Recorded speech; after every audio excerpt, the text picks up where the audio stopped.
Hello everyone, আজকে আমার gym of rest day. তো আজকে কিছু তথ্য বলার জন্য আমি এসেছি। তো আমরা প্রত্যেকেই সিঙ্গাড়া খেতে ভালোবাসি। সিঙ্গাড়া খাস্তা মুচমুচে দেখতেই লোভনীয় লাগে। একটা সিঙ্গাড়াতে কত ক্যালোরি থাকে জানেন? 200 ক্যালোরি থাকে। তাতে করে কি হয়, আপনাকে একটা সিঙ্গাড়া খেলে 1 ঘন্টা ওয়াক করতে হবে। তাহলে ভাবুন। তারপরে হচ্ছে যে আমরা প্রত্যেকেই মোমো খেতে খুব পছন্দ করি। আমরা কিন্তু বুঝি যে স্টিম মোমো মানে সেদ্ধ মোমো খেতেই পারি, কোনো অসুবিধা নেই। কিন্তু জানেন কি, ওটাতে 1 প্লেট মোমোতে কত ক্যালোরি থাকে? 200 ক্যালোরি থাকে। 250 ক্যালোরি থাকে। 250 ক্যালোরি মানে আপনাকে 1.5 ঘন্টা ওয়াক করতে হবে। তাহলে ভাবুন, একদিনে আমি সিঙ্গাড়া খেলাম আর মোমো খেলাম, তারপরে আসছি ভাতের পাতে, শেষ পাতে আমরা মনে করি উফ, একটু মিষ্টি না হলে কি ভালো হয়? তাহলে গোলাপ জামুন, দুটো গোলাপ জামুন খেলে কত ক্যালোরি জানেন? 400 ক্যালোরি থাকে। 400 ক্যালোরিতে আপনাকে কতক্ষণ ওয়াক করতে হবে?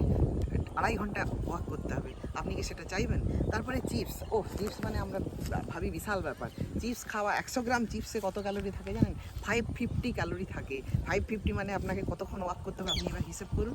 আপনি যখন খাবার খাবেন, যদি এগুলো খান, তখন একটু ভেবে নেবেন যে ভিডিওটা সেভ করবেন, খাওয়ার আগে একটু দেখে নেবেন, দেখে যদি আপনার খেতে ইচ্ছে করে অবশ্যই খাবেন। আরেকটা তথ্য দিই, আমাদের যখন ফ্যাট সেল থাকে, ফ্যাট সেল যখন আমাদের ডেভেলপ হয়ে যায় শরীরে, ফ্যাট সেল আমরা যখন ডায়েটে 8-10 কিলো করে কমিয়ে ফেলি, তারপরে কি করলাম, যে রোগা হয়ে গেছে এবার খাই। ফ্যাট সেল কিন্তু আমাদের শরীর থেকে ডিলিট হয় না, ইনক্রিজ হয়, ছোটো হয়, সিঙ্ক করে। কিন্তু সেই যখন আমি আবার উল্টো পাল্টা খেতে থাকবো, তখন ফ্যাট সেলগুলো আবার গ্রো করবে। এবার আপনি ভাবুন, খাবার আপনাকে খাবে না আপনি খাবার খাবেন, কোনটা আপনি ডিসাইড করুন। ভালো থাকবেন, ধন্যবাদ।